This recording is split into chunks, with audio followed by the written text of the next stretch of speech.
যখন কোন সমাজের মধ্যে বেদাত প্রতিষ্ঠিত হতে থাকে, আল্লাহ তাআলা তখন তাদের থেকে নবীজির সুন্নতগুলোকে উঠে আনিতে থাকে। সুম্মা লা ইউঈদু ইলাইহিম ইলা ইয়াউমিল কিয়ামাতি, এরপরে এই সুন্নতগুলা কিয়ামত পর্যন্ত আর ওই কওমের কাছে আসে না। অর্থাৎ যেখানে একটা বেদাত তৈরি হবে, আল্লাহর নবী বলেন সেখান থেকে একটা সুন্নত বিদায় নিবে। কি বিদায় নিবে বলেন? অতএব বেদাত যত বেশি করবেন, আপনার থেকে সুন্নত তত বেশি বিদায় নিতে থাকবে। মুহতারাম হাজিরিন, আল্লাহর নবী আরেকটা হাদিসের মধ্যে বলেন, ওয়াশাররুল উমুরি মুহদাসাতুহা ওয়া কুল্লু মুহদাসাতিন বিদআ ওয়া কুল্লু বিদআতিন যালালা ওয়া কুল্লু যালালাতিন ফিন্নার। নবীজি বলেন প্রত্যেক নব আবিষ্কৃত বিষয় দ্বীনের মধ্যে অনুপ্রবেশ ঘটালে এটা হবে বেদাত, আর প্রত্যেকটা বেদাত গুমরাহি, আর প্রত্যেকটা গুমরাহির ঠিকানা হলো জাহান্নাম। বলেন নাউজুবিল্লাহ। এই হাদিস থেকে স্পষ্ট প্রতীয়মান হয়, স্পষ্ট বোঝা যায় যারা বেদাত করে তাদের ঠিকানা হবে জাহান্নাম। আল্লাহ আমাদেরকে হেফাজত করে, সকলে বলি আমিন। সম্মানিত উপস্থিতি, আজকে শুক্রবার 9 রবিউল আউয়াল 1445 হিজরি, ইংরেজি 2024 সনের সেপ্টেম্বর মাসের 13 তারিখ। রবিউল আউয়াল মাসের আজকে দ্বিতীয় জুমা। গত জুমায় আমরা রাসূলুল্লাহ সাল্লাল্লাহু আলাইহি ওয়াসাল্লামের জন্মের বিভিন্ন বিষয় নিয়ে, রাসূলুল্লাহ সাল্লাল্লাহু আলাইহি ওয়াসাল্লামের আগমন উপলক্ষে এই জমিনের মধ্যে, পৃথিবীতে যে অলৌকিক বিভিন্ন বিষয়, বিভিন্ন ঘটনাবলী ঘটেছিল সেই বিষয়ে আমরা আলোচনা করেছিলাম, এবং সেই সাথে রাসূলুল্লাহ সাল্লাল্লাহু আলাইহি ওয়াসাল্লামের সিরত থেকে আমরা সামান্য আলোচনা করেছিলাম, যেন আমরা নবীজির সিরতকে আঁকড়ে ধরতে পারি। মুহতারাম হাজিরিন, আজকে রবিউল আউয়ালের 9 তারিখ, দ্বিতীয় জুমা। আজকে আমি আলোচনার বিষয়বস্তু বাছাই করেছি নবীজির জন্ম তারিখ ও ঈদে মিলাদুন নবী। রাসূলুল্লাহ সাল্লাল্লাহু আলাইহি ওয়াসাল্লামের জন্মের সঠিক তারিখ কোনটা, এবং সেই সাথে আমাদের বাংলাদেশে পালিত একটি ঈদ, যেটাকে ঈদে মিলাদুন নবী নামকরণ করা হয়েছে, এই ঈদের শরঈ দৃষ্টিকোণ থেকে এটার বাস্তবতা কতটুকু, বৈধতা কতটুকু, এই বিষয়ে আমাদের জানা দরকার। এই জন্য আজকে এই বিষয়টা আমি বাছাই করে নিয়েছি। মুহতারাম হাজিরিন, প্রথমে আমি বলতে চাই যে আমাদের প্রিয় নবী সাল্লাল্লাহু আলাইহি ওয়াসাল্লাম, আল্লাহ পাক রব্বুল আলামিন তিনাকে উচ্চ বংশের মাঝে প্রেরণ করেছেন।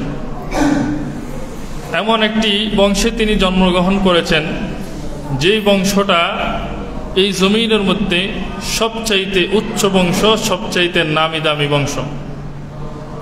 একটা হাদিসের মধ্যে এসেছে, রাসূলুল্লাহ সাল্লাল্লাহু আলাইহি ওয়াসাল্লাম বলেন, আল্লাহ পাক রব্বুল আলামিন মানুষদেরকে সৃষ্টি করার পরে তাদেরকে বিভিন্ন ভাগে ভাগ করেছেন।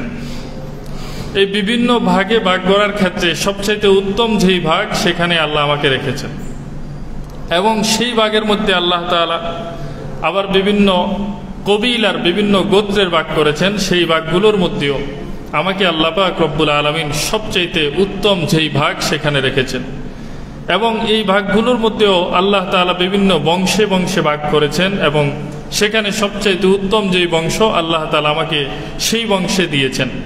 এবং প্রত্যেকটা বংশকে আল্লাহ তাআলা বিভিন্ন বাড়িয়ে বাড়িয়ে বিভিন্ন ঘরে ঘরে ভাগ করেছেন। আল্লাহ তাআলা আমাকে সবচাইতে উত্তম ঘরে জন্মদান করেছেন। বলেন সুবহানাল্লাহ। নবীজি সাল্লাল্লাহু আলাইহি ওয়াসাল্লাম তিনি যে উচ্চমানের একজন বংশের জন্মগ্রহণ করেছেন, তিনার বংশ সবচাইতে উঁচু ছিল, এই বিষয়ে কারো কোনো মতভেদ নাই, মত পার্থক্য নাই। মুসলমান, কাফের সকলে এই বিষয়টা স্বীকার করত যে আল্লাহর নবীর বংশ সবচাইতে উত্তম বংশ, সবচাইতে আলা তরিন বংশ। আরবের মধ্যে সবচাইতে দামি বংশ ছিল কুরাইশ বংশ, এবং এই কুরাইশ বংশের যে বিভিন্ন শাখাগুলো আছে, এর মধ্যে হাশেমি যেই শাখা, এটা ছিল সবচাইতে দামি। আল্লাহর নবী শুধু কুরাইশই নয়, বরং তিনি হাশেমিও। আবার হাশেমিদের মধ্যে বনু আব্দুল মুত্তালেব, যাদেরকে বলে বনু আব্দুল মুত্তালেব, মানে রাসূলের দাদা আব্দুল মুত্তালেবের বংশধারা যারা, এদেরকে হাশেমিদের মধ্যে দামি মনে করা হতো। আল্লাহর নবী সাল্লাল্লাহু আলাইহি ওয়াসাল্লাম তিনি শুধু হাশেমি নয়, বরং তিনি মুত্তালবীও। মুত্তালবী এই অর্থাৎ বনু আব্দুল মুত্তালেবের এই মধ্য থেকেই তিনি।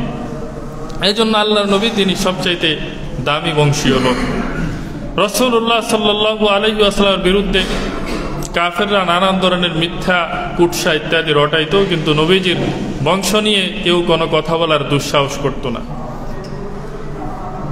যখন রোমের বাদশাহ হেরাক্ল তার কাছে আল্লাহর নবীর চিঠি পৌঁছল, নবীজি মদিনায়, তখন মদিনাতে যখন একটি ইসলামী রাষ্ট্র কায়েম হলো, ইসলামী হুকুমত যখন সেখানে প্রতিষ্ঠা হলো, আল্লাহর নবী সাল্লাল্লাহু আলাইহি ওয়াসাল্লাম এই মদিনা থেকে বিভিন্ন দেশের রাজা বাদশাদের নিকট দ্বীনের দাওয়াত দিয়ে, ইসলামের দাওয়াত দিয়ে তাদেরকে চিঠি প্রেরণ করলেন।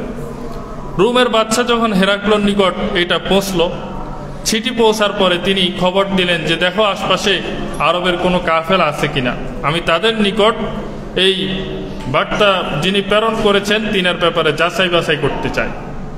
তো হেরাক্লর সামনে একটা কাফেলাকে আনা হলো, ব্যবসায়ী কাফেলা, যার সর্দার ছিল আবু সুফিয়ান, যিনি তখনও ইসলাম ধর্ম গ্রহণ করে নাই। হযরত আবু সুফিয়ান রাদিয়াল্লাহু তাআলা আনহু তিনি ইসলাম ধর্ম গ্রহণ করেছেন ফাতে মক্কার সময়। তো আবু সুফিয়ান তিনি তখনও কাফের, তিনাকে যখন হেরাক্ল বলল যে মোহাম্মদ সে তোমাদের মধ্যে কেমন ব্যক্তি, তখন সে মোহাম্মদ সাল্লাল্লাহু আলাইহি ওয়াসাল্লাম সম্পর্কে বলতে লাগলো। এরপরে হেরাক্ল যখন তাকে জিজ্ঞাসা করলো যে সে তোমাদের কেমন বংশের লোক, তখন বলতেছে হুয়া ফিনা যু নাসাবিন। আবু সুফিয়ান বলে সে আমাদের মধ্যে সম্ভ্রান্ত পরিবারের লোক। কোন পরিবারের লোক বলেন? সম্ভ্রান্ত বংশের লোক সে। দেখেন আবু সুফিয়ান কিন্তু তখনও ইসলাম ধর্ম গ্রহণ করে নাই, কিন্তু নবীর বংশের ব্যাপারে যখন জিজ্ঞাসা করছে সত্যটাই বলছে, হুয়া ফিনা যু নাসাবিন, মোহাম্মদ আমাদের মধ্যে একজন বংশীয় ব্যক্তি, সম্ভ্রান্ত বংশের লোক মোহাম্মদ। মুসলমান বন্ধুরা আমার, আবু সুফিয়ানের এই উত্তর শোনার পরে সম্রাট হেরাক্ল সে বললেন কাযালিকার রুসুলু তুবাসু ফি নাসাবি কওমিহা। হেরাক্ল বলে আমাদের অভিজ্ঞতা রয়েছে, আমরা কিতাবাদিতে পড়েছি, জেনেছি আল্লাহ তাআলা যখন কোনো নবী রাসূল প্রেরণ করেন তিনাকে উচ্চ বংশীয় হিসেবে প্রেরণ করেন। বলেন সুবহানাল্লাহ। আমার নবী তিনার বংশ ছিল উচ্চ মর্যাদার বংশ। মুসলমান বন্ধুরা আমার, নবীজির জন্ম কত তারিখে? সাধারণত জন্মের আলোচনা করতে গেলে বছর, এরপরে মাস, এরপরে বার, এরপরে তারিখে 4টা বিষয় আলোচনা করা হয়। আমাদের নবীজির জন্মের বছর কোন বছর? আমাদের নবীর জন্মের বছর ছিল আসহাবে ফিলের ঘটনা যেই বছর হয়েছে ওই বছর, আমুল ফিল যে বছরে সংগঠিত হয়েছে, আসহাবে ফিলের ঘটনা যে বছর সংগঠিত হয়েছে ওই বছরেই নবীজির জন্ম হয়েছে। এটাতে কোনো মতভেদ নাই, মতানৈক্য নাই। সকল ঐতিহাসিক বিদগণ এই ব্যাপারে একমত, নবীজির জন্ম কোন বছর? যে বছর আসহাবে ফিলের ঘটনা ঘটেছে। মুসলমান বন্ধুরা আমার, আসহাবে ফিলের ঘটনার 50 দিন পরে আল্লাহর নবীজি সাল্লাল্লাহু আলাইহি ওয়াসাল্লাম তিনি এই ধরাতে আগমন করেন। আর মাস কোন মাস ছিল? মাসের নাম ছিল রবিউল আউয়াল। কোন মাস বলেন? মাসের নাম ছিল রবিউল আউয়াল। বছর ছিল আসহাবে ফিলের বছর, মাসের নাম ছিল রবিউল আউয়াল। প্রখ্যাত ঐতিহাসিক আল্লামা ইবনে কাসির রাহমাতুল্লাহি আলাইহি তিনি বলেন আসহাবে ফিলের বছর নবীজির জন্ম হয়েছে। হুয়া আশহারু, এটা হলো সবচাইতে প্রসিদ্ধ মত, এক প্রসিদ্ধ মত, এটা সবচাইতে প্রসিদ্ধ মত এটাই, এই ব্যাপারে কোনো মতভেদ নাই। আর নবীজি যে রবিউল আউয়াল মাসে জন্মগ্রহণ করেছেন এই ব্যাপারে আল্লামা ইবনে কাসির বলেন সুম্মাল জমহুরু আলা আন্না যালিকা ফি শাহরি রবিউল আউয়ালি। এরপরে জমহুরের মত হলো, সকল ঐতিহাসিকদের মত হলো আল্লাহর নবীজির জন্ম হয়েছে রবিউল আউয়াল মাসে। কোন মাসে বলেন? রবিউল আউয়াল মাসে নবীজির জন্ম। তাহলে বছর হলো আসহাবে ফিলের বছর, জন্ম রবিউল আউয়াল মাস। এবার আসেন কোন দিন হয়েছে, নবীজি কি বারে জন্মগ্রহণ করেছেন? নবীজি সাল্লাল্লাহু আলাইহি ওয়াসাল্লাম তিনি সোমবার দিন জন্মগ্রহণ করেছেন সুবে সাদেকের সময়। আল্লাহর নবী সাল্লাল্লাহু আলাইহি ওয়াসাল্লাম তিনার জন্মের বারের ব্যাপারে স্বয়ং তিনার থেকে হাদিস রয়েছে, সহিহ হাদিস বুখারী শরীফের মধ্যে আছে। আল্লাহর নবীকে জিজ্ঞাসা করো, লোগো নবীজি আপনি যে সোমবার দিন রোজা রাখেন, কেন রোজা রাখেন? আল্লাহর নবী উত্তর দেন যালিকা ইয়াউমুন উলিদতু ফীহি, এটা তো ওই দিন যেই দিন আমি জন্মগ্রহণ করেছি, এই জন্য আমি রোজা রাখি। বলেন সুবহানাল্লাহ। সোমবারে কি নবীজির জন্ম তারিখ কি বার বলেন? সোমবার। এই জন্য নবীজি সোমবারে কি করতেন? রোজা রাখতেন। তাহলে আমরা বছর, মাস এবং বার এটা জানলাম। এবার হলো তারিখ, কত তারিখে রবিউল আউয়ালের কত তারিখে নবীজি জন্মগ্রহণ করেন? এই বিষয়ে ঐতিহাসিকদের মধ্যে মতভেদ রয়েছে। কি রয়েছে বলেন?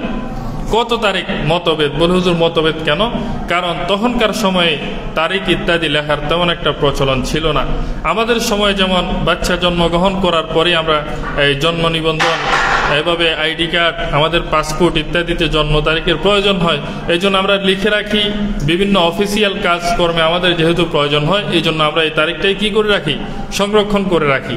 কিন্তু তখনকার সময় তো এগুলার প্রয়োজন ছিল না, এই জন্য তখন এগুলা লেখালেখিরও একটা প্রয়োজন ওনারা মনে করতো না।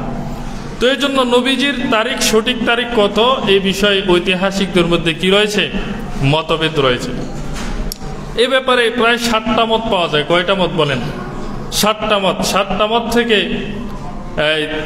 3টা মত এটা নিয়ে বেশি আলোচনা হয়েছে, এই জন্য আমি এই 3টা মতের আলোচনা করব। বাকি 4টা মত এটা শুরুতেই ক্যান্সেল করে দেওয়া হয়েছে, যেগুলোর তেমন একটা ভিত্তি নাই। প্রথম মত হলো নবীজির জন্ম তারিখ 2রা রবিউল আউয়াল, মানে রবিউল আউয়ালের 2 তারিখ। কত তারিখ বলেন? 2 তারিখ। এটা একটা মত। এই মতের পক্ষে প্রসিদ্ধ তাবি আতা ইবনে আবি রাবাহ রাহিমাহুল্লাহ তিনি এই মত ব্যক্ত করেছেন। তিনার গবেষণার আলোকে তিনি এটা সাব্যস্ত করার চেষ্টা করেছেন। 2রা রবিউল আউয়াল। কত তারিখ বলেন? রবিউল আউয়ালের 2 তারিখ। আরেকটা মত হলো 8 রবিউল আউয়াল, 1 সপ্তাহ পরে। 2রা রবিউল আউয়ালের 1 সপ্তাহ পরে 8 রবিউল আউয়াল। এই তারিখের পক্ষে রয়েছে হযরতে আব্দুল্লাহ ইবনে আব্বাস রাদিয়াল্লাহু তাআলা আনহু, যিনি রাইসুল মুফাসসিরিন, আল্লাহর নবী যার জন্য দোয়া করেছেন আল্লাহুম্মা ফাক্কিহু ফিদ্দীন ওয়া আল্লিমহু তা'ওয়িল, আল্লাহ তাকে আপনি ফিকহ দান করেন এবং তাকে আপনি তাফসীর শিক্ষা দেন। নবীজি যেই সাহাবীর জন্য দোয়া করছে তিনি রাইসুল মুফাসসিরিন হিসেবে খ্যাত, অর্থাৎ যত তাফসীর বিশারদ রয়েছেন এর মধ্যে তিনি হলেন প্রধান, হযরতে আব্দুল্লাহ ইবনে আব্বাস রাদিয়াল্লাহু তাআলা আনহু। তিনার মত হলো কি নবীজির জন্ম 8 রবিউল আউয়াল। কত রবিউল আউয়াল বলেন? 8 রবিউল আউয়াল। এবং সেই সাথে হযরতে জুবাইর ইবনে মুতঈম রাদিয়াল্লাহু তাআলা আনহু, ইনিও একজন সাহাবী। এই 2 জন সাহাবী এবং ইনাদের সাথে প্রসিদ্ধ তাবি আকরামা ইবনে আব্দুল্লাহ আত-তাবি, ইনাদের মত হলো নবীজির জন্ম 8 রবিউল আউয়াল। তাহলে আমরা প্রথম মত পাইলাম 2রা রবিউল আউয়াল। সেখানে তাবিঈদের মত আছে কিন্তু কোনো সাহাবীর মত নাই ওই মতের পক্ষে। 8 রবিউল আউয়াল তাবিঈদেরও এই মতের পক্ষে সমর্থন আছে এবং কিছু সাহাবীদেরও সমর্থন আছে। এবার আসেন 12 রবিউল আউয়াল, যেটাকে আমরা প্রসিদ্ধ মনে করি নবীজির জন্ম। এই বিষয়ে এটা কোথা থেকে আসছে? 12 রবিউল আউয়াল এটা আস-সিরাতুন নববিয়্যা নামক কিতাব, যে কিতাবের লেখক হলো ইবনে হিশাম, তিনি আস-সিরাতুন নববিয়্যা নামক গ্রন্থের মধ্যে নবীজির জন্ম তারিখ লিখেছেন 12 রবিউল আউয়াল। কত রবিউল আউয়াল বলেন? 12 রবিউল আউয়াল। কিন্তু তিনি এটার পক্ষে কোনো সনদ উল্লেখ করে নাই যে 12 রবিউল আউয়াল তিনি যে কিতাবে লিখছে এটা কার মত, কার থেকে তিনি পাইছে, এরকম কোনো সনদ তিনি উল্লেখ করতে পারে নাই। এই জন্য ঐতিহাসিকদের মত হলো যে নবীজির জন্ম ছিল 8 রবিউল আউয়াল। এই ব্যাপারে আল্লামা ইবনে হাজার আসকালানী রাহিমাহুল্লাহ, একজন প্রখ্যাত হাদিস বিশারদ এবং ঐতিহাসিক, তিনি এই বিষয়গুলোকে, এই মতবাদগুলোকে যাচাই বাছাই করে দলিলের আলোকে এটাকে তিনি গবেষণা করে তিনি বলছেন আন্নাহু মুক্তাজা আকসারুল আখবার, যে অধিকাংশ বর্ণনার তাকাজা হলো যে নবীজির জন্ম তারিখ হলো 8 তারিখ, 8 রবিউল আউয়াল। কত তারিখ বলেন? তাহলে আল্লামা ইবনে হাজার আসকালানী, যিনি একজন প্রসিদ্ধ গবেষক, হাদিস বিশারদ এবং ঐতিহাসিক, তিনার গবেষণা অনুযায়ী তিনি বলতেছে যে আমার কাছে যত বর্ণনা আসছে এই বর্ণনাগুলোর আলোকে এটাই দাবি, বর্ণনার দাবি এটাই যে নবীজির জন্ম হবে কয় তারিখ? 8 রবিউল আউয়াল। কিন্তু এখন ইবনে হিশাম যে আস-সিরাতুন নববিয়্যাতে 12 রবিউল আউয়াল লিখছে, অনেক ঐতিহাসিকগণ এটাকে বিরোধিতাও করছে যে তিনি সনদ ছাড়া একটা কথা বলে দিল, এটা কেমন কথা? আল ইসনাদু মিনাদ-দ্বীন লাউলাল ইসনাদু লাকালা মান শাআ মা শাআ। ইসনাদ হলো দ্বীনের একটা অংশ, যদি ইসনাদ না থাকে, সনদ না থাকে, আপনি কার থেকে শুনছেন, তিনি কার থেকে শুনছে, তিনি কার থেকে শুনছে, এভাবে যদি এই সনদ না থাকে তাহলে তো যে ব্যক্তি যার যেটা মন চায় সে দ্বীনের ব্যাপারে ওটা বলে দিবে। এই জন্য ইবনে হিশামের যে তারিখের মধ্যে সিরাতুন নববিয়্যার মধ্যে তিনি যে 12 রবিউল আউয়াল লিখছে, এটা নিয়ে অনেক ঐতিহাসিকগণ এটার সমালোচনাও করেছে। তো যাই হোক, এখন মূল কথা হলো আসসিরাতুন নববিয়্যা তারিখে ইবনে হিশাম আমাদের নিকট খুবই প্রসিদ্ধ একটা কিতাব। এইখান থেকেই নবীজির জন্মের প্রসিদ্ধি লাভ করছে যে এটা 12ই রবিউল আউয়াল। কিন্তু আসলে বেশিরভাগ ঐতিহাসিকদের মত ছিল নবীজির জন্ম তারিখ 8 রবিউল আউয়াল, এবং নবীজির জন্ম তারিখ 8 রবিউল আউয়াল হলে সোমবার দিনও মিলে। এটা বিভিন্ন গবেষকরা গবেষণা করে বের করেছেন। 8 অথবা 2 এই দুইটার যে কোনো মত গ্রহণ করলে সোমবারের দিনও মিলে, কিন্তু 12 তারিখে গ্রহণ করলে সোমবার মিলে না। 2 তারিখ ছিল সোমবার এবং 8 তারিখও ছিল সোমবার। এই দুই তারিখের মাঝখানে 2 এবং 8-এর মাঝখানে ব্যবধান 7 দিন। কত দিন বলেন? 7 দিন। তো এই জন্য সোমবার হিসাবে কি মিলে। তো যাই হোক, এখন আমরা জানতে পারলাম যে নবীজির জন্ম তারিখের ব্যাপারে মতভেদ রয়েছে। কোন ঐতিহাসিকদের মতে 2 তারিখ, কোন ঐতিহাসিকদের মতে 8 তারিখ, কোন ঐতিহাসিকদের মতে 12 তারিখ। তবে 12 তারিখ প্রসিদ্ধ হলেও বেশিরভাগ ঐতিহাসিকরা মত দিয়েছেন 8 তারিখের পক্ষে। কত তারিখ বলেন? 8 তারিখের পক্ষে। তবে এতটুকুর মধ্যে সন্দেহ নাই যে নবীজির জন্ম তারিখ সোমবার। কিবার বলেন? সোমবার যে নবীজির জন্ম তারিখ, এর মধ্যে কোনো সন্দেহ নাই। কারণ এই কথাটা কে বলেছে? স্বয়ং নবীজি নিজেই বলেছেন এবং নিজেই সোমবার দিন রোজা রাখেন। এই জন্য সোমবার যে নবীর জন্ম তারিখ, এটা নিয়ে কোনো কি নাই, মতভেদ নাই। আরেকটা হলো রবিউল আউয়ালের বিষয়টা অনেকটাই সুনিশ্চিত যে নবীজির জন্ম রবিউল আউয়াল মাসে ছিল। মুসলমান বন্ধুরা আমার, এতটুকু জানার পরে এবার আপনাদের কাছে আমার আবেদন, নবীজি সাল্লাল্লাহু আলাইহি ওয়াসাল্লাম সোমবার দিন জন্মগ্রহণ করেছে, এই জন্য নবীজি জন্মের শুকরিয়াদান সোমবার দিন রোজা রাখতেন। বলেন ঠিক কিনা? নবীজি সাল্লাল্লাহু আলাইহি ওয়াসাল্লাম নিজের জন্মের বিষয়টাকে বৎসর হিসাবে তিনি পালন করতেন না। নবীজি নিজের জন্মের বিষয়টাকে পালন করতেন সপ্তাহ হিসাবে। বলেন ঠিক কিনা? প্রতি সপ্তাহে নবীজি নিজের জন্মের শুকরিয়া হিসাবে কি আদায় করতেন? রোজা রাখতেন। তাহলে নবী নিজের জন্ম তারিখ এটা যে পালন করতেন বছর হিসেবে নাকি সপ্তাহ হিসেবে? বলেন সপ্তাহ হিসেবে পালন করতেন। এই জন্য বন্ধুরা আমার, নবীজির জন্মে আমরা সবাই খুশি না বেজার? বলেন সবাই খুশি। তো কি বলেন?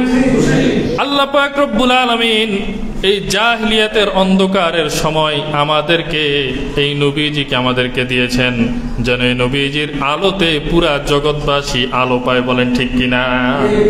তখনকার সময় ছিল জাহিলিয়াতের যুগ। মুসলমান বন্ধুরা আমার, হযরতে জাফরে তৈয়ারের সেই ভাষণটা যদি স্মরণ করি, নাজ্জাশীর সামনে তিনি কি ভাষণ দিয়েছিলেন? মুসলমানরা যখন মক্কার মধ্যে নির্যাতিত হচ্ছিলেন, নিগৃহীত হচ্ছিলেন, আল্লাহ রসুলের নির্দেশে তখন কিছু মুসলমান হাবশার দিকে হিজরত করে চলে যায়। হাবশার দিকে হিজরত করার পরে মক্কাবাসী তাদেরকে ছাড়তে নারাজ। মক্কাবাসী মুসলমানদেরকে এমন কষ্ট দিতেছে, দৃষ্টান্তমূলক শাস্তি দিতেছে, যেন তাদের দেখা দেখি অন্য কেউ আর ইসলাম ধর্ম গ্রহণ করার সাহস না পায়। এই জন্য মক্কাবাসী হাবশার মধ্যে যে সকল মুসলমানরা হিজরত করে চলে গেছে তাদেরকে আনার জন্য তাদের 2 জন প্রতিনিধি পাঠালো। কয়জন বলেন? 2 জন প্রতিনিধি পাঠানোর পরে এই 2 জন প্রতিনিধি হাবশার বাদশা নাজ্জাশীর সামনে গিয়া বলতেছে, আমাদের দেশ থেকে কিছু রাষ্ট্রদ্রোহী চলে এসেছে, আপনি তাদেরকে আমার হাতে সুপর্দ করে দেন, আমরা তাদেরকে দেশে নিয়ে যাব। আমাদের দেশে যেরকম রাষ্ট্রীয়ভাবে কোন রাষ্ট্রদ্রোহী বড় ধরনের অপরাধ করে অন্য দেশে গেলে তাদেরকে আন্তর্জাতিক অপরাধ ট্রাইব্যুনালের মাধ্যমে তাদেরকে দেশে আনার চেষ্টা করা হয়। বলেন ঠিক কিনা? তদ্রূপভাবে এই মক্কার কাফেররা এরা মুসলমানদেরকে রাষ্ট্রদ্রোহীর মামলা দেখাইয়া হাবশা থেকে তাদেরকে ফেরত আনার জন্য চেষ্টা করতেছে। মুসলমান বন্ধুরা আমরা যখন হাবশার বাদশার সামনে মুসলমানদেরকে অপরাধী হিসেবে তারা পেশ করলো, রাষ্ট্রদ্রোহী হিসেবে যখন হাবশার বাদশার সামনে তাদেরকে পেশ করা হলো, হাবশার বাদশা খুবই বিচক্ষণ একজন মানুষ ছিলেন। তিনি বলেন, তাদেরকে ততক্ষণ পর্যন্ত তোমাদের হাতে ফেরত দিব না যতক্ষণ না আমি তাদের বক্তব্যটাও শুনবো। তাদের বক্তব্য শোনা ছাড়া, এক পক্ষের কথা শুনে আমি তাদেরকে তোমাদের হাতে দিতে পারি না। এবার বন্ধুরা আমার, হাবশার বাদশা মুসলমানদেরকে ডাকলেন। মুসলমানদের এই সংখ্যা হাবশার বাদশার দরবারে উপস্থিত হাবশার বাদশা নাজ্জাশী তাদেরকে বললেন, বলো তোমরা কেন দেশ ছেড়ে এসেছো, এবার তোমরা বলো। তখন মুসলমানদের পক্ষ থেকে হযরতে জাফরে তৈয়ার তিনি দাঁড়ায় গেলেন। তিনি এমন একটা ভাষণ দিলেন যেই ভাষণের কারণে হাবশার বাদশার চোখ দিয়ে পানি টপ টপ করতেছিল। বলেন সুবহানাল্লাহ। হযরতে জাফরে তৈয়ার তিনি দাঁড়ায় গেলেন, বলে বাদশা, এমন একটা যুগের মধ্যে আমাদের বসবাস, আইয়ামে জাহিলিয়াতের যুগের মধ্যে আমাদের বসবাস। আমরা কোনো ভালো কিছুকে ভালো মনে করি না। আমাদের কাছে দুনিয়ার সবচাইতে খারাপ জিনিসগুলো ভালো হয়ে গেছে। আমরা আত্মীয়তার সম্পর্ক বজায় রাখি না, আত্মীয়তার সম্পর্ক ছিন্ন করি। আমরা আমাদের কাছে নারীদের কোনো সম্মান নাই, নারীদেরকে আমরা জীবিত দাফন করি। আমরা একে অপরের প্রতি রক্তপাত করি। নানান ধরনের অপরাধ অপকর্মের মধ্যে আমরা সর্বদা লিপ্ত থাকলাম। আল্লাহ পাক রব্বুল আলামিন আমাদের প্রতি রহমতের ইচ্ছা করলেন। তিনি আমাদেরকে পথ দেখানোর জন্য একজন নবী আমাদের মধ্য থেকে প্রেরণ করলেন। এই নবী আমাদেরকে সৎ কাজে আদেশ দেয়। এই নবী আমাদেরকে বলে, আত্মীয়তার সম্পর্ক বজায় রাখো, ছিন্ন করো না, মানুষের সাথে সৎ ব্যবহার করো, মদ পান করো না, তোমরা অন্যায় কাজ করো না, কারো প্রতি জুলুম করো না, অন্যায়ভাবে কোনো মানুষকে হত্যা করো না। এভাবে ভালো ভালো কথাগুলো আমাদের নবীজি আমাদেরকে বলেন। আমরাই যখন এই নবীজিকে গ্রহণ করলাম, আমরাই যখন তাওহীদে বিশ্বাসী হলাম, আমরাই যখন বললাম লা ইলাহা ইল্লাল্লাহ, আল্লাহ ছাড়া কোনো মাবুদ নাই, তখন এই মক্কার কাফেররা আমাদের উপর নির্যাতন শুরু করে দিল। নির্যাতনের স্টিম রোলার সহ্য করতে না পেরে আমরা ওই দেশ ত্যাগ করে আপনার রাজত্বে এসে আমরা আশ্রয় গ্রহণ করলাম। মুসলমান বন্ধুরা আমার, হাবশার বাদশা নাজ্জাশী খুব বিচক্ষণ একজন মানুষ ছিলেন। তিনি আহলে কিতাব ছিলেন। তিনি এই কথাগুলো শোনার পরে তিনি বুঝে ফেললেন যে মক্কার মধ্যে একজন নবী আসার কথা ছিল। এদের কথা থেকে বোঝা যায় মক্কার মধ্যে তাহলে ওই নবীর আবির্ভাব হয়ে গেছে।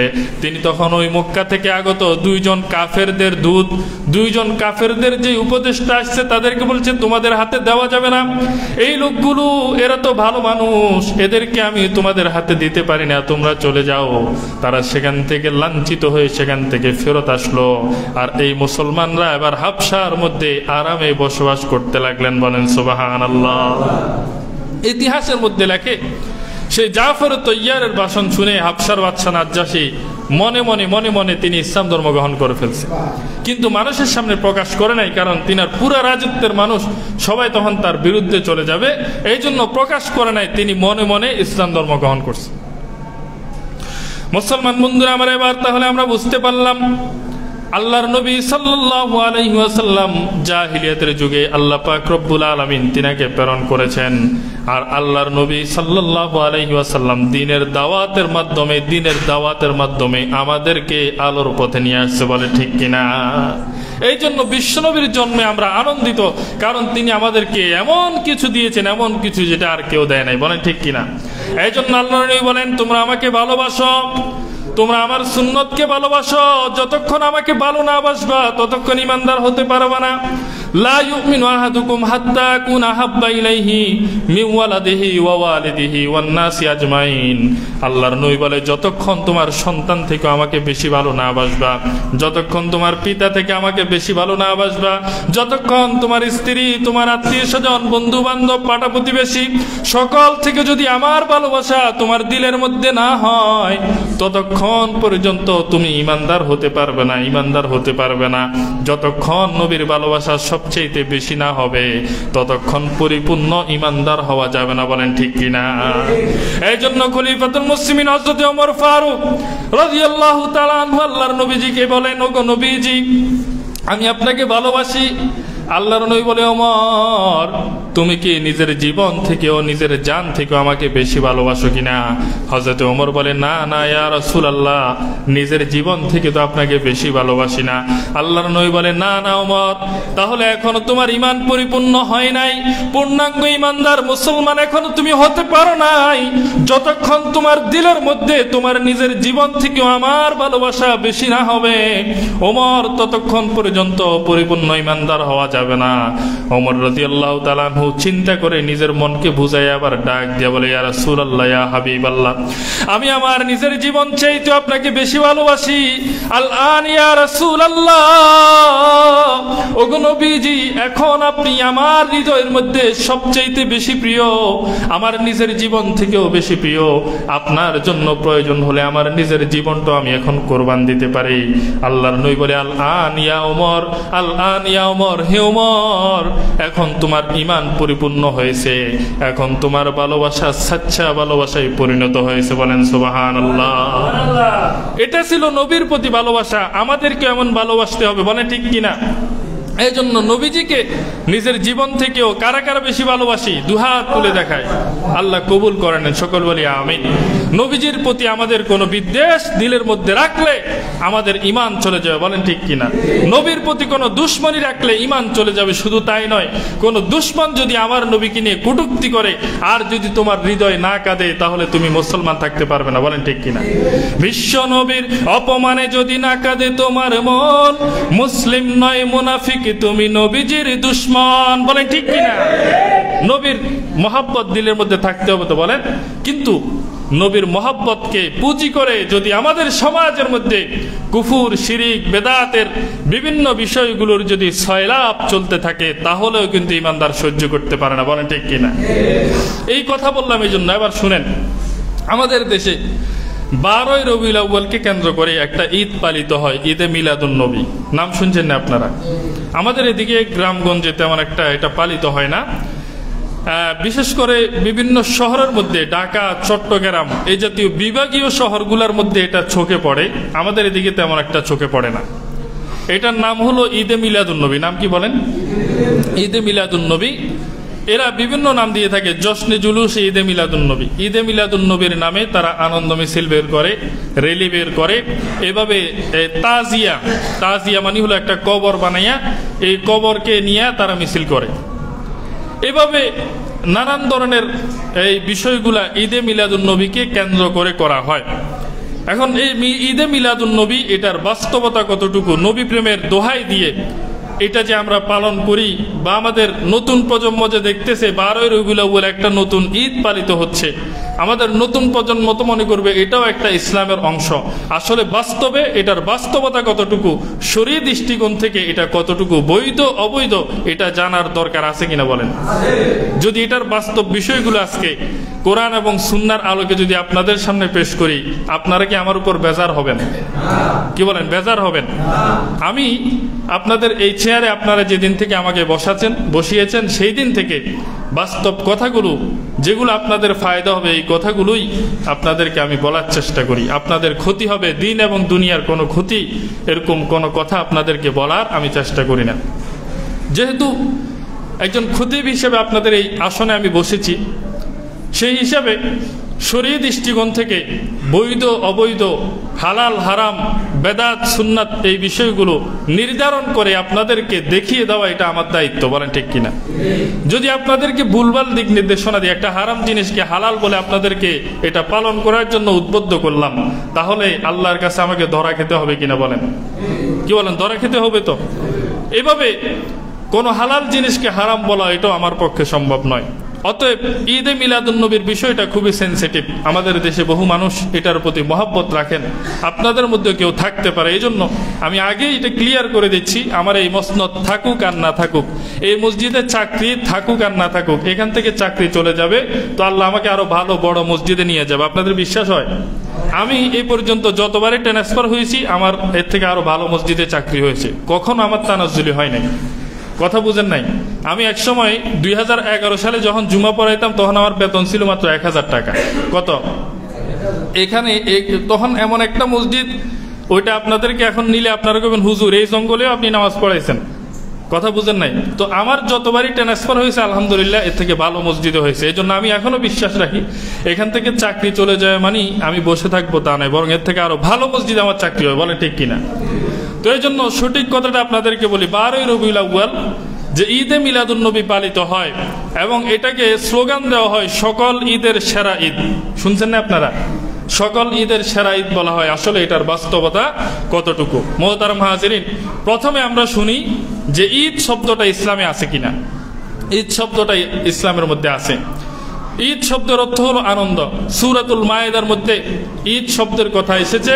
হযরতে ঈসা আলাইহিস সালাতু ওয়াস সালাম তিনি আল্লাহর কাছে দরখাস্ত করেছেন, রব্বানা আনজিল আলাইনা মাইদাতাম মিনাস সামা। হযরত ঈসা আলাইহিস সালাম আল্লাহর কাছে আবেদন করেছেন, ওগো রব্বুল আলামিন, আমাদের জন্য আসমান থেকে একটা দস্তরখান আপনি পাঠান, মানে আসমান থেকে খাবার ভর্তি একটা দস্তরখান আমাদের সামনে পাঠান। তাহলে কি হবে? তাকুন ঈদান লিআউয়ালিনা, এটা আমাদের জন্য একটা ঈদের কারণ হবে, একটা খুশির একটা কারণ হবে। ঈদ শব্দের অর্থ হলো খুশি, আনন্দ। হাদিসের মধ্যে এসেছে আল্লাহর নবী সাল্লাল্লাহু আলাইহি ওয়াসাল্লাম তিনি যখন মদিনায় হিজরত করে গেলেন, সেখানে যাওয়ার পরে তিনি দেখলেন যে এরা বিশেষ দুইটা দিবসের মধ্যে আনন্দ উদযাপন করে। আল্লাহ রাসূল তাদেরকে জিজ্ঞাসা করলেন যে এই দুইটা দিন এগুলো কিসের থেকে আসলো? তো তারা বলে, কুন্না নালাবু ফীহিমা ফিল জাহিলিয়া, ওগো নবীজি, এই দুইটা দিবস আমরা জাহিলিয়াতের যুগে এগুলোর মধ্যে আনন্দ উদযাপন করতাম, আমরা উৎসব করতাম।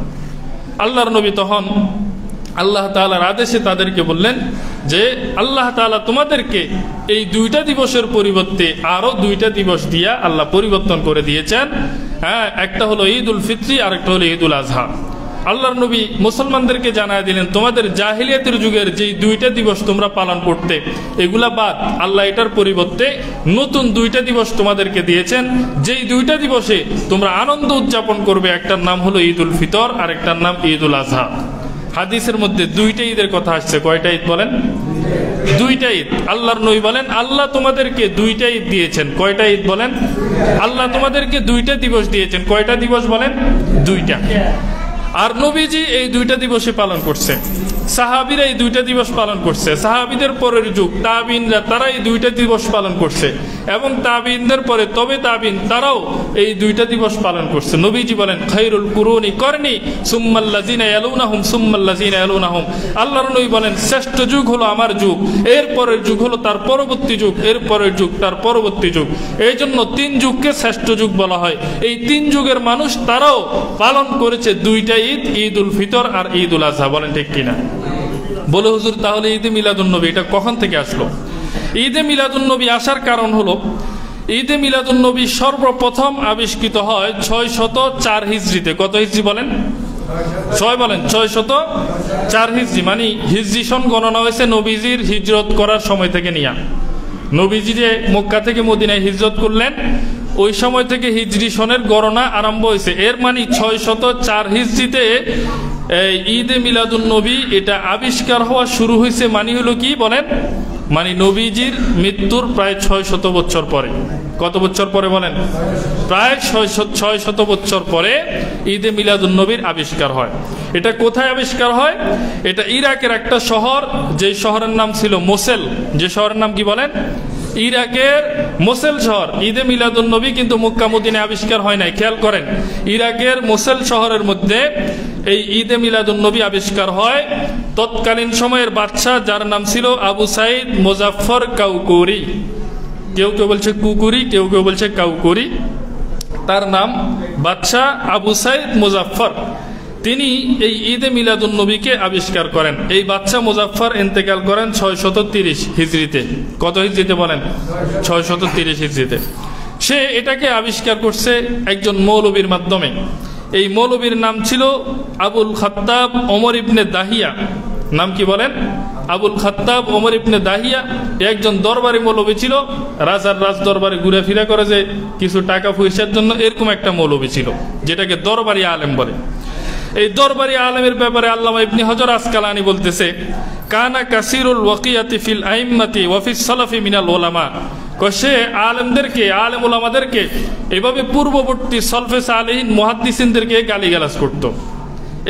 এই লোকটা যিনি আবুল খাত্তাব ওমর ইবনে দাহিয়া এই বাদশার দরবারে ঘুরে ফিরে করত, তার স্বভাব চরিত্র কি ছিল? আলেম উলামাদেরকে এবং পূর্ববর্তী মুহাদ্দিসদেরকে, আইম্মায়ে ফুকাহায়ে কেরাম, এদেরকে সে গালিগালাজ করত। লোকটা সুবিধা ছিল না এবং ছিল খবিসুল লিসান।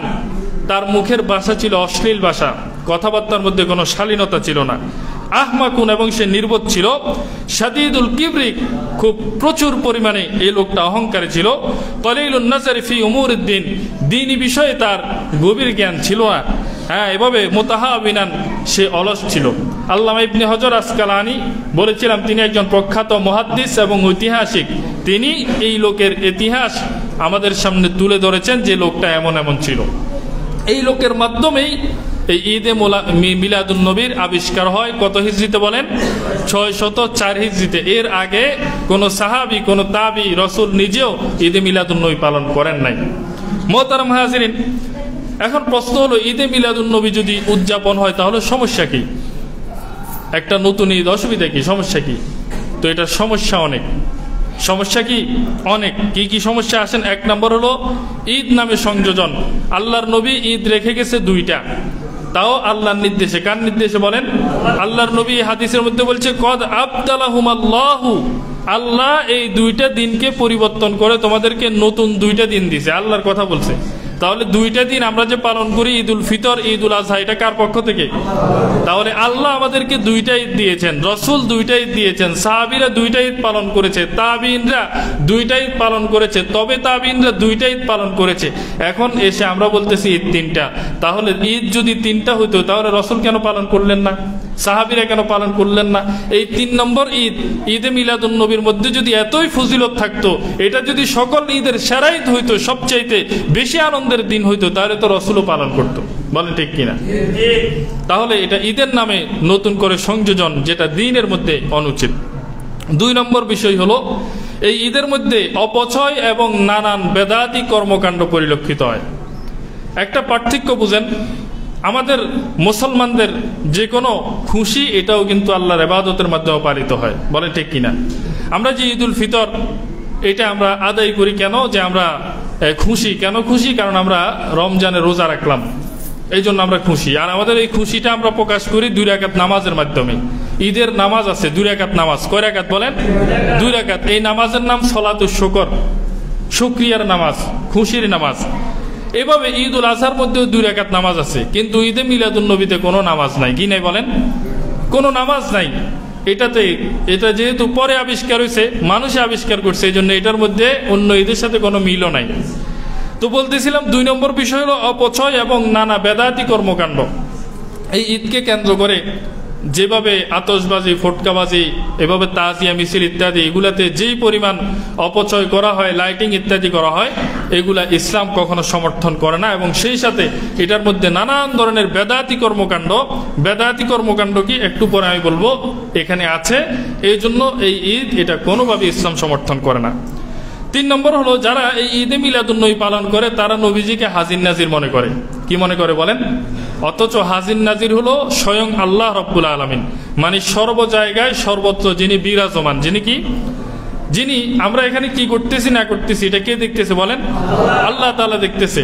আমরা যেখানেই যেদিকে ফিরে নামাজ পড়ি, আল্লাহ বলে আইনামা তুয়াল্লু ফাসাম্মা ওয়াজহুল্লাহ, যেদিকে ফিরে নামাজ পড়ো তোমরা, সেদিকে আল্লাহ আছে। আল্লাহ তাআলা সর্ব জায়গায় বিরাজমান, তিনি হাজির নাজির, সব জায়গায় তিনি ইলমান, সামাতান, বাসারাতান, সব জায়গায় তিনি উপস্থিত। এটা শুধু আল্লাহ তাআলার সিফত, আর কারো সিফত এটা নয়। কথা বুঝে আসছে না? কিন্তু এদেরকে যদি জিজ্ঞাসা করা হয় যে আপনারা চিটাঙেও তাজিয়া মিছিল করলেন, সেখানেও একটা চেয়ার খালি রাখলেন, আবার ঢাকাতেও রাখলেন, তো এখন নবীজি কয় জায়গায় আসছে? তো কয় নবীজি ওখানেও আসছে, এখানেও আসছে। কত একই ব্যক্তি যদি একই সময় একাধিক জায়গায় থাকে, তাহলে এটা তো আল্লাহ ছাড়া কারোর জন্য সম্ভব না। তো তারা বলে কয় নবী হাজির নাজির, এই জন্য নবী সব জায়গায় থাকতে পারে। বলেন নাউজুবিল্লাহ। এভাবে শিরকি আকীদা। এভাবে তাদেরকে যদি বলা হয় আপনি যে তাজিয়া মিছিল করলেন, আপনি যে এভাবে ঈদ আনন্দের মিছিল বের করলেন, তো এটা নবীজি যে এখানে আসছে, তো নবীজি জানছে কিভাবে? নবীজি হলো আলেমুল গায়ব। নবীজি কি বলেন? আলেমুল গায়ব। তারা নবীজিকে এভাবে আলেমুল গায়ব বলে থাকে। তো অথচ আল্লাহ তাআলা কোরআনের মধ্যে স্পষ্ট বলেন, কুল্লা ইয়ালামু মান ফিস সামাওয়াতি ওয়াল আরদিল গায়বা ইল্লাল্লাহ। ওগো নবীজি, আপনি ঘোষণা করেন যে আসমান জমিনে গায়বের খবর একমাত্র আল্লাহ জানেন, আল্লাহ ছাড়া আর কেউ গায়বের খবর জানে না। হ্যাঁ, নবীজিকে আল্লাহ তাআলা বিশেষ বিশেষ কিছু গায়বের খবর জানাইছে, যেগুলো মুজিজা স্বরূপ নবীজি আমাদেরকে বলছে। ওইটা যতটুকু আল্লাহ জানাইছে নবীজি ততটুকু জানছে, এর বাহিরে না। এটাকে আলেমুল গায়ব বলা যায় না। যেমন মেঘ দেখলে আমরাও বুঝি যে বৃষ্টি হবে। বলেন ঠিক কিনা? মেঘ দেখলে আমরা বুঝি না বৃষ্টি হবে, তার মানে কি আমরা আলেমুল গায়ব? আমরা গায়ব জানি না, বরং এটা একটা এই কোনো কারণে আমরা এই বিষয়টা জানছি। নবীজি সাল্লাল্লাহু আলাইহি ওয়াসাল্লামকে আল্লাহ তাআলা যে বিষয়টা জানাইছে, আল্লাহ জানাইছে বিধায় নবীজি ওইটা জানছে, গায়বের খবর। এর বাহিরে নবীজি জানেন না। এই জন্য নবীজি আলেমুল গায়েব নয়। আমরা যেরকম মেঘ দেখার কারণে বৃষ্টির পূর্বাভাস পেয়ে আলেমুল গায়েব হতে পারি না, তদ্রূপ দুই একটা গায়েবের খবর আল্লাহর পক্ষ থেকে জানার কারণে নবীজিও আলেমুল গায়েব হতে পারে না। বলেন ঠিক কিনা? এই আকীদাগুলো উনারা পোষণ করে থাকেন। এরপরে আরেকটা বিষয় হলো 5 নাম্বার হলো বিজাতিদের সাদৃশ্য অবলম্বন। যারা ঈদে মিলাদুন্নবী পালন করে তারা বিজাতিদের সাদৃশ্য অবলম্বন করে। কেমন সাদৃশ্য অবলম্বন বুঝেন? মূলত জন্মদিন পালন করার বিষয়টা বিধর্মীদের থেকে আসছে। যেমন 25শে ডিসেম্বর খ্রিস্টানদের ক্রিসমাস, ওরা এই দিবসে হযরত ঈসা আলাইহিস সালামের জন্ম তারিখ পালন করে থাকে। এবং সেই সাথে 8 ভাদ্র হিন্দুরা শ্রীকৃষ্ণের জন্ম তারিখ জন্মদিবস পালন করে, তারা এই দিনের নাম দিয়েছে জন্মাষ্টমী। নাম কি বলেন? জন্মাষ্টমী। এই দিবসে তারা তাদের শ্রীকৃষ্ণর জন্ম তারিখ পালন করে থাকে, উৎসব করে থাকে। তো এখন ইসলামের মধ্যে কিন্তু এটা ছিল না। এভাবে বছর বছর নবীজির জন্ম এটাকে কেন্দ্র করে আনন্দ উদযাপন করা, এটা যদি সওয়াবের কাজ হইতো নবী নিজেও করত, সাহাবীরাও করত এবং নবী সবাইরে শিখাইতো। বলেন ঠিক কিনা? এত বড় আনন্দের একটা বিষয় নবীজি বাদ দিতে পারে না। যে নবী আমাদেরকে সুবহানাল্লাহ বলা শিখাইছে, যে এটা বলো, এটা বললে ফজিলত, সেই নবী ঈদে মিলাদুন্নবীর মতো এত গুরুত্বপূর্ণ একটা বিষয় আমাদেরকে না শিখাইয়া এটাকে গোপন রাখতে পারে না। বলেন ঠিক কিনা? যদি এটা এত সওয়াবের কাজ হইতো। অতএব বোঝা যায় এটা এত ফজিলতের কিছু নয়। এরপরে আসেন 6 নম্বর বিষয়, যারা ঈদে মিলাদুন্নবী পালন করে তারা বিভিন্ন জাল হাদিসের আশ্রয় নেয় এটাকে প্রমাণ করার জন্য। ঈদে মিলাদুন্নবী শরীয়ত সম্মত এটা বলতে গিয়ে তারা নানান ধরনের মিথ্যা কথা নবীর দিকে তারা কি করে নেসবত করে। অথচ নবীজি বলেন, মান কাযাবা আলাইয়া মুতাআম্মিদান ফালইয়াতাবাওয়া মাকআদাহু মিনান নার। যে ব্যক্তি আমার প্রতি মিথ্যারোপ করলো, যেই কথা আমি বলি নাই সে বলছে এটা আমি বলছি, আমার প্রতি কোনো মিথ্যা নেসবত করলো, নবীজি বলেন ফালইয়াতাবাওয়া মাকআদাহু মিনান নার, সে যেন নিজের ঠিকানাকে জাহান্নামে বানিয়ে নেয়। বলেন নাউজুবিল্লাহ। এই জন্য জাল হাদিস অর্থাৎ যেটা নবী বলে নাই কিন্তু নবীর দিকে নেসবত করে প্রচার করা হয়, এই সকল জাল হাদিসের আশ্রয় তারা নিয়ে থাকে। এবং সেই সাথে আরেকটা বিষয় হলো ঈদে মিলাদুন্নবী পালন করলে কি ক্ষতি, সেটা হলো আমি আলোচনার শুরুতে বলেছিলাম যে আল্লাহর নবীর জন্ম তারিখ 2 তারিখ, 8 তারিখ, 12 তারিখ মতভেদ আছে কিনা বলেন? প্রসিদ্ধ মত 12 তারিখ, এটা প্রচার হয়ে গেছে, কিন্তু অধিকাংশ ঐতিহাসিকদের নিকট গ্রহণযোগ্য মত ছিল 8 রবিউল আউয়াল। বলেন ঠিক কিনা? কিন্তু নবীর মৃত্যু যে 12 রবিউল আউয়াল, এটা নিয়ে কারো কোনো সন্দেহ নাই। কারণ নবীজি যখন মারা গেছে তারিখটা লিখে রাখা হয়েছে। আগেই বলেছি জন্ম তারিখ লেখার প্রচলন ছিল না, কিন্তু তিনি যখন নবী, এখন তিনার এই তারিখটাকে মনে রাখা হয়েছে, লিখে রাখা হয়েছে। এই জন্য নবী যে 12 রবিউল আউয়ালে ইন্তেকাল করছে এই বিষয়ে কারো কোনো সন্দেহ নাই, দ্বিমত নাই, কোন ঐতিহাসিকদের এখানে কোনো মতভেদ নাই। কথাটা বুঝে আসছে না? তাহলে যেই দিন নবীজি ইন্তেকাল করলো সেই দিন আমরা আনন্দিত হতে পারি কিভাবে? নবীজিকে হারাইয়া যেখানে সাহাবায়ে কেরাম পাগলের মতো হয়ে গেছে। কিসের মতো হয়ে গেছে? পাগলের মতো। হযরত ওমর ফারুক তিনি তরবারি নিয়ে বের হয়েছে, বলতেছে যে বলবে নবী মারা গেছে আগে তাকে মেরে ফেলবো, আমি আগে তাকে হত্যা করব, নবী মারা গেছে কেন বলবো এটা? এই জন্য যেখানে নবীজিকে হারাইয়া সাহাবীরা পাগলের মতো হয়ে গেছে, শোকে কাতর হয়ে গেছে, আর আমরা সেদিন আনন্দ উদযাপন করি, জন্মদিবস পালন করি, এটা কোনোভাবেই হতে পারে না। আমাদের দেশে 2টা বড় রাজনৈতিক দল, আগস্ট মাসের মধ্যে একটা রাজনৈতিক দলের নেতার ইন্তেকাল হয়েছে, ওই দিন ওরা শোক দিবস পালন করে। ওই দিন আরেকটা রাজনৈতিক দল তারা কেন তাদের নেত্রীর বার্থডে পালন করে, এটা নিয়েও আমাদের দেশে কত মারামারি। বলেন ঠিক কিনা? তাহলে যেই দিন ওদের নেতার মৃত্যু দিবস, ওই দিন আরেকটা দলের নেত্রীর জন্ম তারিখ পালন করতে তোমরা দাও না, সেখানে নবীর মৃত্যু দিবসে নবীর জন্ম, এটাকে নিয়ে তোমরা কিভাবে আনন্দ উদযাপন করো? আমাদের কাছে আশ্চর্য লাগে। তো এই জন্য বন্ধুরা আমার, যেটা বলতেছিলাম, ঈদে মিলাদুন্নবী পালন করলে এভাবে অনেকগুলো ক্ষতি আসে। আর ঈদে মিলাদুন্নবী এটা সর্বসম্মতিক্রমে এটা বেদাত একটা বিষয়। মুহাদ্দিসিনে কেরাম, ফুকাহায়ে কেরাম সবাই এই বিষয়ে একমত। এখন আসেন বেদাত কাকে বলে? আল বেদাতু হিয়াল আমরুল মুহদিসুল্লাযী লাম ইয়াকুন আলাইহি সাহাবাতু ওয়াত তাবিঈন। বেদাত দ্বীনের মধ্যে ওই নতুন বিষয়ের অনুপ্রবেশ, যেটা নবীজি করে নাই, সাহাবীরা করে নাই, তাবিঈনরা করে নাই। ওয়ালাম ইয়াকুন মিম্মা আকাযাহুদ দলিলুশ শরঈ, এবং এই বিষয়টা দলিলেও তাকাজা করে না, মানে শরঈ কোন দলিলের আলোকে ওটা প্রমাণিত হয় না। এরকম বিষয়গুলোকে বেদাত বলে। অর্থাৎ যেটা নবীর যুগে, সাহাবীর যুগে ছিল না, নতুন করে আপনি একটা জিনিস বানায়া এটাকে দিন হিসেবে দিনের মধ্যে অনুপ্রবেশ ঘটিয়ে দিলেন, এটার নাম হলো বেদাত। এটার নাম কি বলেন? বেদাত। আর এই বেদাত করলে সমস্যা কি? বেদাত করলে অনেক সমস্যা।